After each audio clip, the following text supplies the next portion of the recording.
Yeah, hello. It's time to noontime prayer. I brought the 35 verse study guide of 2025 Exodus. It titled Exodus. It just has 13 lessons. So let me read through the 1 through 13. Lesson 1: Oppression. The background and the birth of Moses. 2. The burning bush. 3. Rough start. 4. The plagues. 5. Passover. 6. Through the Red Sea. 7. The bread and water of life. 8. Covenant at Sinai. 9. Living the law. 10. The covenant and the blueprint. 12. 11. Apostasy and intercession. 12. Please show me your glory. 13. The tabernacle. And the lesson 5. Today is the Thursday. So let's go to Thursday part. But lesson 5 is Passover and memory text. The book of Exodus 12, 26, 27. And it shall be when your children say to you, What do you mean by this service? That you shall say, It is the Passover sacrifice of the Lord, who passed over the house of the children of Israel in Egypt when he struck the Egyptians and delivered our households. And Sunday, one more plague. If we can't get the perfect balance, which we can't, why is it better to err on the side of mercy instead of justice? Or is it? And Monday, healing the body. Why is it so important always to remember the good that God has done to you in the past and to trust that he will do good for you in the future as well? And Tuesday, Pesach or Pesach. What does Passover? What does the fact that it took the blood of Jesus, God himself, to another for sin to teach us about how bad sin really is? The Passover, the destruction passed over the Israelite homes on which the doorposts had been marked by the blood of the Lamb, the sign of life and salvation. So in Hebrew, the name of Passover is Pesach. Pesach or Pesach, from a verb that means to pass over. Verb from of Passover. And Wednesday, passing the torch. The Exodus 12, 24 through 28, what important point was being made here? So parents were the first teachers in Israel and were to recount the story of the Exodus to their children. It was not to be told as a past historical event only, but to be presented as their own experience, even though it happened a long time ago. By celebrating this festival, they were to identify with their forefathers, and the history was to be relived and actualized.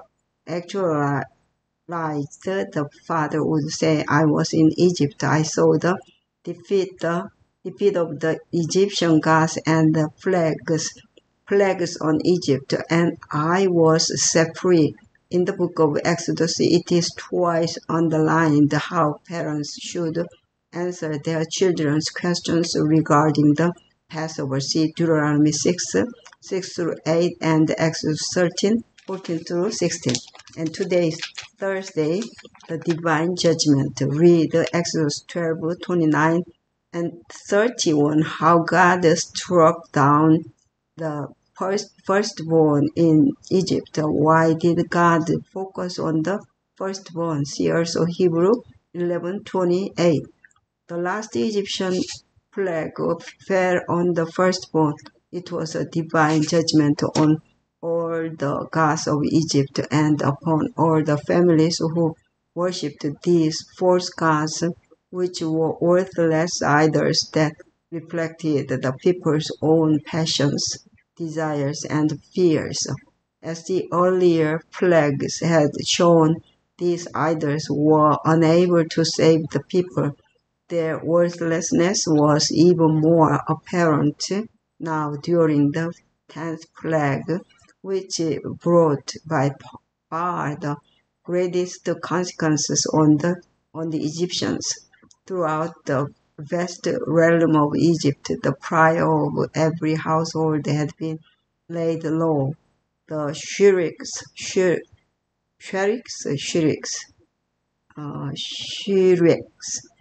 and wails of the mourners filled the air. King and courtiers, with balanced face and trembling limbs, stood aghast at the overmastering horror. The Patriarchs and the Prophets, page 280. Pharaoh represented the ultimate power and god of Egypt, and his firstborn son was considered a son of a god. Isis was a goddess protecting children.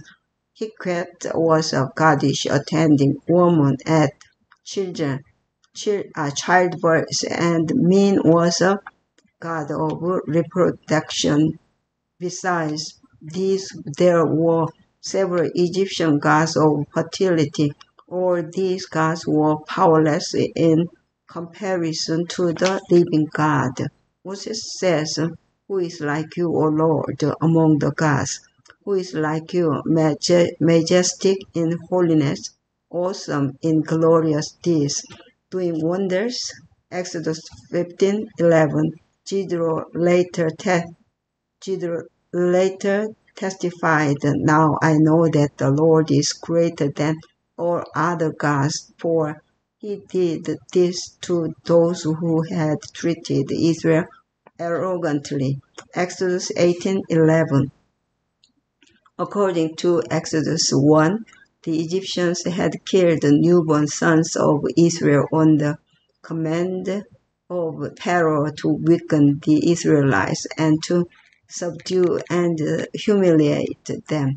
Now God's punishment strikes the firstborn sons of Egypt. What people sow, they reap. Our decisions and actual behavior bring consequences, and the painful truth which we all have experienced is that we alone don't suffer from the consequences of our wrong actions. Others, sometimes many others, even innocent others, suffer as well. Such is the nature of sin. In what ways have you suffered from others' sins? Or what are ways others have suffered from your sins? What is our only hope? What is our only hope? Let's go to pray. And our Father which art in heaven, hallowed be thy name. Thy kingdom come, thy will be done on earth as it is in heaven. Give us this day our daily bread, and forgive us our debts as we forgive our debtors. And lead us not into temptation, but deliver us from evil. For thine is the kingdom and the power and the glory forever and ever. Amen. Amen. Pesach. Yeah. Yeah, Passover, to Passover. May God bless all of you. Yeah. Let's go together. See you tomorrow. Yeah. Amen.